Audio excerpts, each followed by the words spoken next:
Olá pessoal, tudo bem? Estou muito feliz de estar aqui em mais um Ciclo das Águas. Essa série que a gente apresenta para você sempre aqui no canal do Folha Vitória, falando sobre sustentabilidade e a importância da água, do saneamento básico. Bom, hoje o nosso tema é consciência e preservação, e principalmente quando isso começa cedo, através das crianças. E para bater esse papo gostoso com a gente, falando sobre sustentabilidade, água, crianças, adolescentes e conscientização, a gente recebe Felipe Lemos, ele que é o nosso convidado de hoje, superintendente de Relações Institucionais. Bem-vindo, Felipe! Mônica, obrigado pelo convite, obrigado pelo espaço, essa discussão propositiva, e é justamente isso que a gente tem que divulgar e fazer crescer e ecoar cada vez mais, para que a gente faça valer tudo isso que você falou, essa consciência ambiental e sustentável. Pois é um prazer tê-lo aqui, a gente está muito feliz, porque estou sabendo que você já participou de algumas ações direcionadas às crianças, adolescentes, na escola, porque a Cezam tem um projeto muito bonito que chama Cezam na Escola. Como que foi essa experiência? Conta pra gente aí, você chegou, né, a palestrar, Sim. Conhecer de perto esse projeto, vamos começar falando dele? Bora. Assim, a Cezam tem alguns projetos de educação ambiental, esse é um deles, Cezam na Escola. É um projeto que leva a Cezam para dentro da escola. E ali a gente reúne o máximo de crianças, adolescentes, o público que for, né? Não são apenas as crianças, mas essa ação, por exemplo, que você citou, que é uma ação recente, foi uma ação com crianças. E é fantástico ver como eles estão ali envolvidos, dedicados e são nossos colaboradores. Eles são nossos multiplicadores, porque eles levam para casa todo aquele conceito que foi passado ali por nossos técnicos, porque vai uma equipe completa para a escola. Então eles levam para casa tudo aquilo que foi explicado. Do ciclo da água, por exemplo, que dá nome aqui à nossa temática, o ciclo da água desde a nascente, de onde vem, do rio, que vai para a estação de tratamento, que vai ser distribuída até chegar na torneira de casa. Eles aprendem tudo isso e eles entendem também o quanto é importante cuidar desse bem, que é finito, que é importante demais, e que se a gente não cuidar, a geração deles vai sofrer muito, mas muito mais. Sim. Então é um bate-papo muito gostoso, com jogos, com brincadeiras, né? Não só ali com a explicação, com a palestra, mas com brincadeiras, quiz, né? Games. Tem as brincadeiras. Tem, é muito interessante. Elas se jogam mesmo. É uma experiência lúdica ali nesse aprendizado. Tem porque a gente leva também estações de tratamento de água, de esgoto, para que eles entendam de fato como é que essa água, é só abrir a torneira em casa e essa água vem de onde? Como que é isso? Né? E essa consciência desde cedo ajuda, faz com que eles cresçam, né? Sejam ali no futuro adultos responsáveis com o planeta, com o meio ambiente. E eles puxam a orelha dos pais em casa, tá? Ah, não é brincadeira, não. Que legal. É ótimo, é ótimo. É muito interessante porque até nós adultos a gente não entende muito bem, principalmente com a tecnologia. A Cezam, né, traz tanta tecnologia aqui no Espírito Santo. A gente conversa muito sobre esses detalhes. O que acontece ali embaixo, né? Sim. Quando você vê um bueiro, quando você vê um lugar que as pessoas jogam lixo, elas não têm ideia de como isso prejudica o nosso meio ambiente, jogar lixo, né, nessas áreas. E as crianças, então, nessas visitas também, porque eu acredito que elas façam parte de alguns programas de educação ambiental. Sim. E elas conhecendo de perto como isso funciona, como que, na sua opinião, você acredita que isso vai influenciá-las hoje, amanhã, no futuro e até com os próprios filhos delas, né, mais adiante? Eles estão ali criando o ambiente da prática. Você e eu, nós aqui, a gente não pode falar isso no ar, não, mas a gente tem mais de 40, né? Hoje, não é 40 e pouco, não é muito além disso não. Eles estão numa crescente. Sim. Hoje o nosso papel é esse aqui.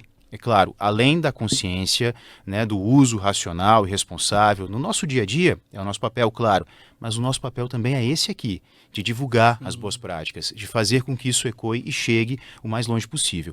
O deles, eles têm que entender isso, mas eles têm um papel prático um pouco mais forte, porque a geração deles vai precisar cuidar muito mais de tudo isso que a gente está vendo. Então, quando a gente leva isso para a escola, é uma construção, contribuindo para uma construção de futuro, de presente, claro, mas principalmente de futuro. Né? Então, quando eu falo brincando que eles puxam a orelha dos pais em casa e tal, é uma forma carinhosa de dizer que eles estão de fato aprendendo e valorizando. Os pais talvez não viram, e com certeza acredito que não, das gerações, né, que nos antecederam aí, lavavam carro, jogando água, pegando a torneira e lavando em casa. E eles questionam. Eles questionam. Essa visita que eu fiz a uma escola recentemente em Vila Velha, a criança contou que papai estava lavando o carro e a torneira estava saindo água. Eu falei, tá certo isso? Claro que não. Olha isso. E o pai estava fazendo, né? Assim, a gente faz, porque a gente sabe que tem que limpar o carro, a gente sabe. E é um descuido, mas é um descuido que não pode acontecer. A criança não pode acontecer mais, exatamente. E a criança é vigilante. Então, Cezana na Escola é um projeto.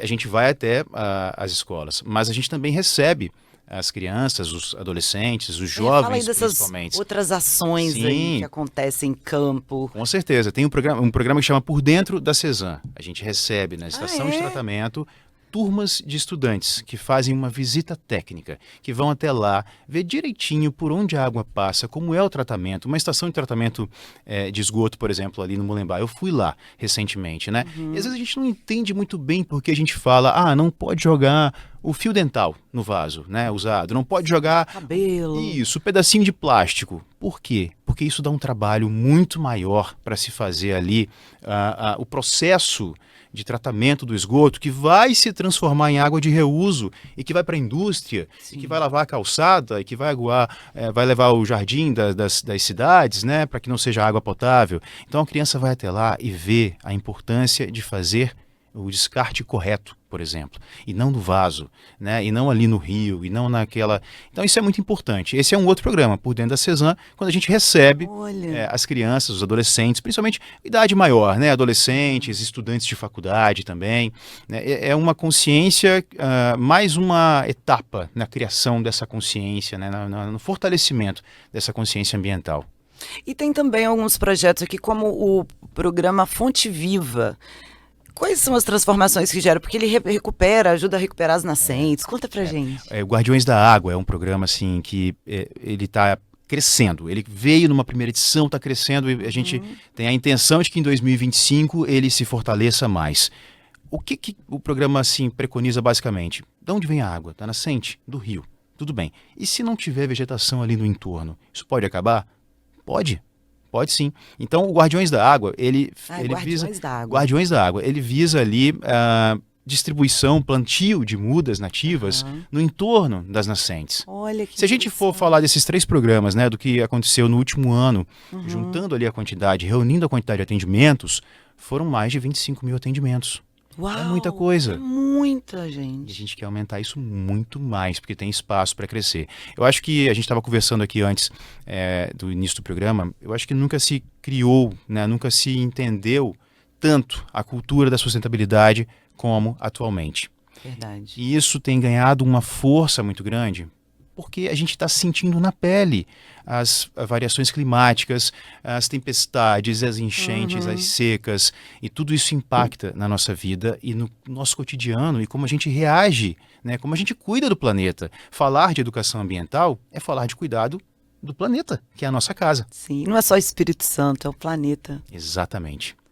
E são tantas as atitudes, né, que a gente pode fazer. Como que você vê essa contribuição para a segurança hídrica, até em regiões vulneráveis?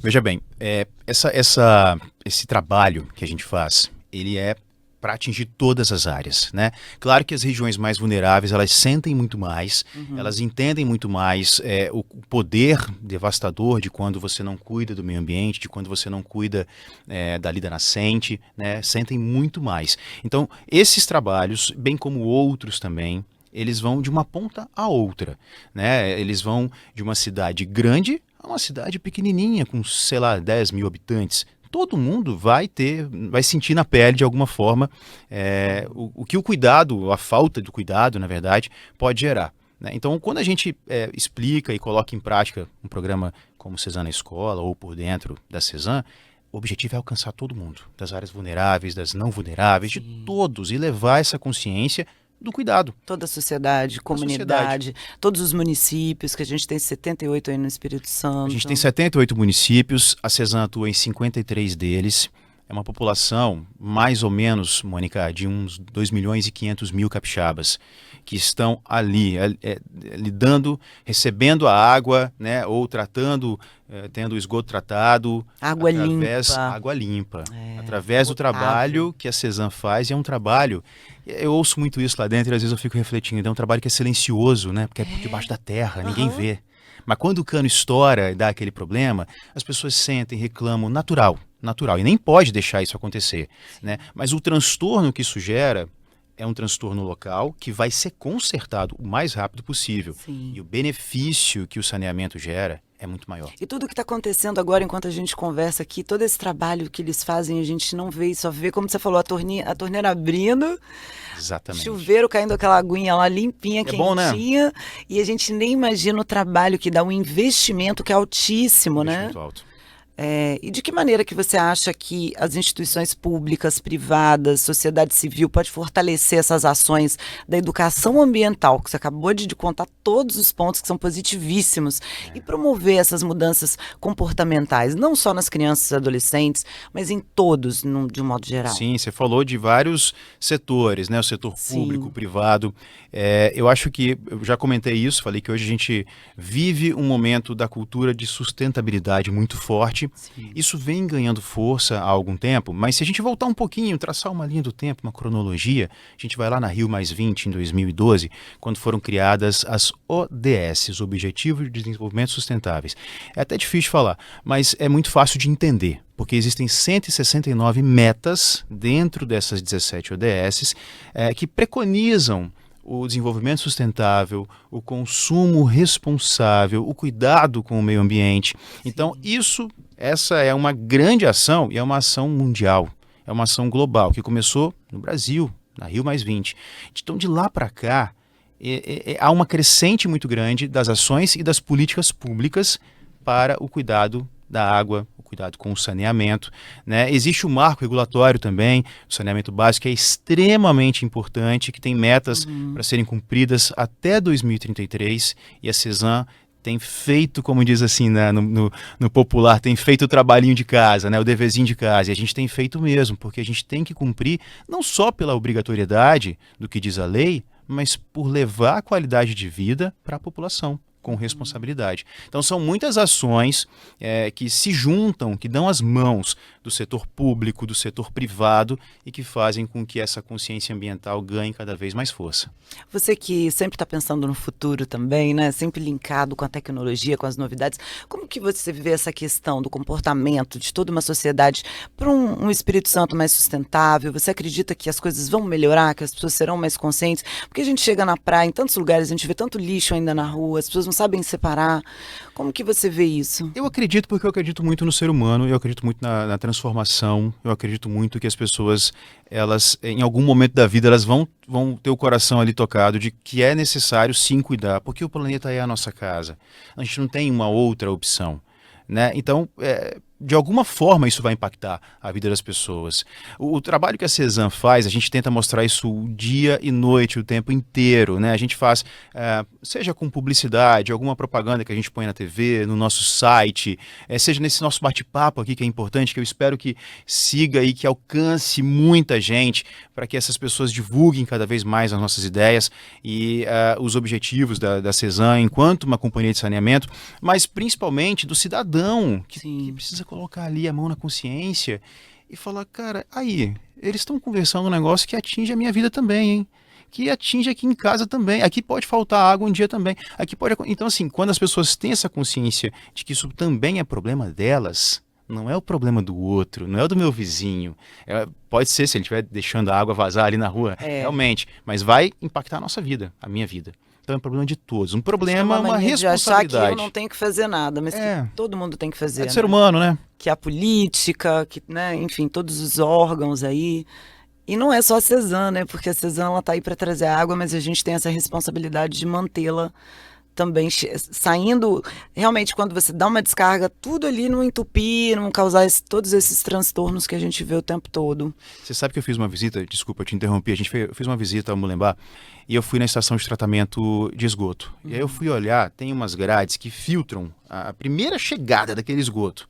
Eu falei, de onde está vindo? Ah, dos canos. Isso aí desceu na descarga, desceu na pia. Sabe o que tinha lá? Tinha plástico, tinha resto de sacola. Não, já me falaram que colocam fralda dentro, jogam no vaso. Eu não acreditei. Até o próprio papel higiênico, que às vezes é descartado ali, isso também pode atrapalhar. Pode. Porque sabe? tem ali realmente o tamanho do que Sim. pode ou não. Há lugares que até pode, mas assim, a gente não está preparado para Sim. ficar recebendo papel higiênico. Gera uma aqui, dificuldade, né, nas casas, Uhum. gera uma dificuldade lá na frente quando chegar na estação. E eu volto a dizer, a água que vem de uma estação de tratamento de esgoto, que é chamada água de reuso, é uma água que vai para a indústria, para que a gente não precise na indústria utilizar água potável. Sabe? É mais um consumo consciente que a gente precisa ter. Futuramente, agora em breve, haverá uma construção de uma nova estação de tratamento na Serra. Ah, é? Isso vai acontecer já a partir dos próximos anos, 26, 27 em diante. E qual que é o objetivo disso? Metade do esgoto produzido na capital, Vitória, metade, olha bem, gente, metade do esgoto vai se transformar em água de reuso para a indústria. Maravilha. Isso é maravilhoso. Maravilhoso. Isso é um trabalho que a Cezan faz. E faz com esse pensamento de agora, mas principalmente de futuro também. Uhum. A gente está falando de pontos muito positivos, da conscientização, mas como você vê hoje, assim, acompanhando de perto todo esse trabalho lindo da Cezan, quais são os desafios que você vê ali no dia a dia? Os desafios são muitos. Eu disse há pouco que a gente faz um trabalho silencioso, né, por debaixo da terra, que as pessoas não entendem que, vamos lá, pode romper uma adutora, como aconteceu recentemente, e gerou um transtorno no trânsito, mas que rapidamente as nossas equipes foram lá e fizeram aquele conserto. Isso é uma dificuldade, isso gera um transtorno, mas é um desafio e a gente tem que estar atento aos desafios. Agora, o principal desafio que eu acho que a gente tem para a vida, né? Não apenas a Cezan, mas as companhias de preservação também, exatamente, conscientização de uma maneira geral. Exatamente. São os efeitos climáticos, que acho que nós estamos trabalhando muito em cima disso ultimamente, os encontros ambientais têm tratado muito desse tema, os efeitos climáticos que podem prejudicar, que podem secar os rios, secar os mananciais e essa água. Né, como vai ser? Por isso que soluções como essa que eu acabei de falar, de construir uma estação de tratamento para produzir água de reuso e poupar a água potável, para que a água potável seja usada em casa, no nosso dia a dia, isso é uma iniciativa que vai amenizar os desafios que nós teremos pela frente, que são muitos. E que mensagem você deixaria aí sobre a importância de cada um fazer a sua parte na preservação do planeta? Se você pudesse agora, né, ter um canal assim para todo o planeta, todas as pessoas entenderem sua língua, com a inteligência artificial não deve ser difícil fazer isso. Que recado você diria assim para o planeta, você que está acompanhando de perto tudo isso? Porque é um trabalho de profissionais, de engenharia, de pessoas, de educação, que o que vem lá de trás, como a gente está falando, né, tem essa questão também das culturas. Sim. E tem gente que não está nem aí, né? Isso acontece. Sabe o que eu acho? O mais importante é que as pessoas entendam que nós estamos aqui tratando, batendo um papo, né, conversando sobre um tema que é transversal. E que ele vai para todas as áreas do conhecimento. Não importa, nós somos jornalistas, atualmente eu na gestão, o advogado que está assistindo a gente, o ambientalista que está vendo a gente, que está ouvindo. O estudante é um tema que é transversal. Todo mundo precisa cuidar da casa onde a gente vive, que é o nosso planeta. A mensagem que eu deixo é exatamente essa, não é um problema do outro, é um problema que é nosso. Então, quando as empresas se preocupam em utilizar água de reuso, quando a Cezan se preocupa em fazer mais uma estação de tratamento de esgoto para criar mais água de reuso, quando aquela criança está vendo um pequeno vazamento em casa e fala, pai, não pode. Você entendeu que eu fui em diversos lugares, eu fui na indústria, eu fui no comércio, eu fui na criança que está numa outra ponta. Então, quando se cria essa cultura da sustentabilidade, de fato, de verdade, a gente tem um ambiente favorável a entender e principalmente a saber lidar com as alterações climáticas, com tudo aquilo que a gente vai enfrentar pela frente e sem tanto sofrimento. E quando você principal. fala à frente, né, as metas, projetos dessa área de conscientização e preservação, você tem como dar um spoiler assim do que vocês sentam para conversar para os próximos anos? Claro. A gente você já falou aqui um pouco sobre o futuro, mas para a gente fechar assim com chave de ouro, assim. Olha, eu acho que o maior desafio que a gente tem de futuro, que nem é um futuro tão lá na frente não. Se a gente for tratar de futuro até 2033, que é quando a gente tem o marco do saneamento, uma meta que tem que ser atingida ali de 99% da água tratada e 90% do esgoto tratado, isso é um grande desafio. A gente já falou desse já prazo imagino, aí, realmente é muito trabalho, viu? Muito trabalho, e é o que a Cezan tem feito, né? A gente tem feito muito trabalho, muito projeto, para quê? Para que a gente chegue lá na frente com isso de fato acontecendo, cumprindo pela lei, pela regulamentação, claro, mas pela qualidade de vida da população. Então, ações como melhorar estações de tratamento, ampliar a capacidade de distribuição da água, tudo isso faz parte de um trabalho que é muito planejado por nossos técnicos, nossos engenheiros, nossas mentes pensantes, né, para que a gente leve esse conforto. E a gente está falando, sabe de quê? De qualidade de vida e saúde, porque água, saneamento é qualidade de vida, é saúde para a população. Saúde. Né? Não é simplesmente ali uma água limpa, pura e cristalina. A gente está falando de saúde e saúde pública, de longevidade. A gente quer viver bem. A gente acabou de chegar aos 40, acabei de falar aqui, faz pouco tempo. Mas a gente quer ir muito além disso e quer ir bem, não é verdade? Com qualidade de vida. A água está diretamente ligada a isso também. E o nosso tema é esse, é consciência, que todos possam ter mais consciência e amor ao nosso meio ambiente, né, Felipe? Amor, cuidado, né, consciência ambiental, a cultura da sustentabilidade, que isso é algo que está muito forte. Eu adoro isso, porque eu vejo que hoje, antigamente se falava, você via no noticiário, você lia na revista, Hoje, você senta na padaria, as pessoas estão conversando sobre isso. Sim. Hoje virou um assunto cotidiano. E isso é maravilhoso, porque isso é a prova concreta de que há uma preocupação e de que isso está dentro da gente, está no nosso cotidiano. E a Cezanne está aqui para ajudar a levar essa qualidade de vida e a fazer com que esse desenvolvimento de fato aconteça e dê certo. É a nossa parte. E a água, né? A gente está falando de uma ilha com praias lindas, que realmente muitas estão hoje em dia, as pessoas podem se banhar naquelas águas lindas, não só E é tão bom, ter né? uma imagem tão bonita, mas também ter qualidade na água. Isso tá ligado ao turismo, tá ligado ao desenvolvimento, ao futuro, ou seja, mais renda. Enfim, gente, a gente está falando de empregabilidade também. Geração de oportunidade, saúde no bolso também, não só na água. Gerando oportunidade, gerando renda, oportunidade, desenvolvimento para todo mundo. Sim. Faz parte, está tudo entrelaçado. Eu acho muito legal você que é um apaixonado, né, pela comunicação, também ser apaixonado e abraçar essa causa do meio ambiente, da água, que é o nosso bem maior, né, esse líquido precioso. Precioso e é vida. E Se é não tem água, água, não tem vida. É vida. É o Ciclo das Águas aqui, recebendo Felipe Lemos. Foi um grande prazer estar com que bom. você. Obrigado, É viu? muito bom, né, ter você aqui com essa fala tão leve, falando que as crianças estão evoluindo muito nesse sentido. As crianças, os adolescentes, os adultos, cada adultos, vez mais os caminhando. idosos também, os idosos, que não tinham é essas verdade. informações e agora assistindo aqui terão essa Verdade. oportunidade de aprender também. Porque hoje em dia é assim, depois dos 40 a gente aprende com os jovens também. Obrigado demais pelo espaço, estou muito feliz e honrado de estar aqui dando essa contribuição. Como eu disse, é uma conversa que é leve, mas com muita informação. Sim. E que a gente espera que isso aqui... Leve e seríssima. Séria, e sobre que a isso vida. ganhe aí, siga para mais e mais pessoas, a que a gente consiga atingir muitas pessoas para que a gente leve essa consciência, essa cultura sustentável principalmente. Ai, que bom. Vou torcer para você vir numa próxima oportunidade com um novo tema. Por favor. Foi muito bom estar com você. E eu agradeço a você aí também pela companhia aqui, pela audiência no canal do Folha Vitória. Até o nosso próximo encontro em mais uma edição do Ciclo das Águas.